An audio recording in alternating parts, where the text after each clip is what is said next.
জাপানে শক্তিশালী ভূমিকম্প। আজ সকালে স্থানীয় সময় ভোর 5টা 47 মিনিটে টোকিওর উপকূলে রিক্টার স্কেলে 6.9 মাত্রার একটি শক্তিশালী ভূমিকম্প অনুভূত হয়।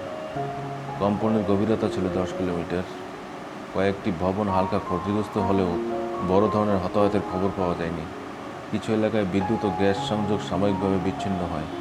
কর্তৃপক্ষ এখনও পরবর্তী আফটারশক সম্পর্কে সতর্কতা জারি রেখেছে। এই ভূমিকম্পটি ছিল 2023 সালের কুমামোটো কম্পনের পর সবচেয়ে শক্তিশালী। ফ্রান্সের নির্বাচন নিয়ে উত্তেজনা। ফ্রান্সে আগামী সপ্তাহে প্রেসিডেন্ট নির্বাচন অনুষ্ঠিত হতে যাচ্ছে। বর্তমান প্রেসিডেন্ট ইমানুয়েল বার্নার্ড পুনর্নির্বাচনের জন্য প্রতিদ্বন্দ্বিতা করছেন। বিরোধী দল থেকে তরুণ প্রার্থী সোফি লরেন্ট জোর প্রচারণা চালাচ্ছেন। সোশ্যাল মিডিয়ায় দুইটি পক্ষের মধ্যে তীব্র বিতর্ক ও সমর্থন দেখা যাচ্ছে। প্যারিস, মার্সেই সহ বিভিন্ন শহরে নির্বাচনী প্রচারণা মিছিল ও টিভি বিতর্ক অনুষ্ঠান চলছে। ফ্রান্সের এই নির্বাচন ইউরোপীয় রাজনীতিতে বড় পরিবর্তন আনতে পারে।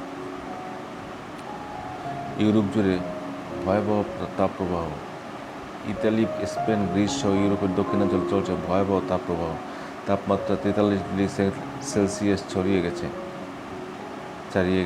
স্বাস্থ্য অধিদপ্তরগুলো রেড অ্যালার্ট জারি করেছে। হাসপাতালগুলোতে হিট স্ট্রোক এবং পানি শূন্যতায় ভোগা রোগীর সংখ্যা বাড়ছে। অনেক শহরে সরকারি দপ্তর ও স্কুল সাময়িক বন্ধ ঘোষণা করা হয়েছে। বিশেষজ্ঞরা বলেছেন, জলবায়ু পরিবর্তনের ফলে এই বিপজ্জনক পরিস্থিতি। এদিকে টেক দুনিয়ায় হইচই। আজ বাজারে এসেছে চ্যাটজিপিটি 5 ও অ্যাপেল ভার্সন প্রো 2। চ্যাটজিপিটি 5 এখন আরও বেশি রিয়েল টাইম ইমেজ ও ভিডিও বিশ্লেষণ করতে সক্ষম। অ্যাপেল ভার্সন প্রো 2-তে নতুন স্পেশাল ইন্টারফেস এবং দীর্ঘ ব্যাটারি ব্যাকআপ যুক্ত রয়েছে। ব্যবহারকারীরা বলছেন এটি স্মার্টফোনের বিকল্প হয়ে উঠেছে। টেক দুনিয়ায় এখন সবচেয়ে আলোচিত দুটি নাম। বিশ্বজুড়ে গ্যাজেট প্রেমীদের জন্য আজকের দিনটি ঐতিহাসিক।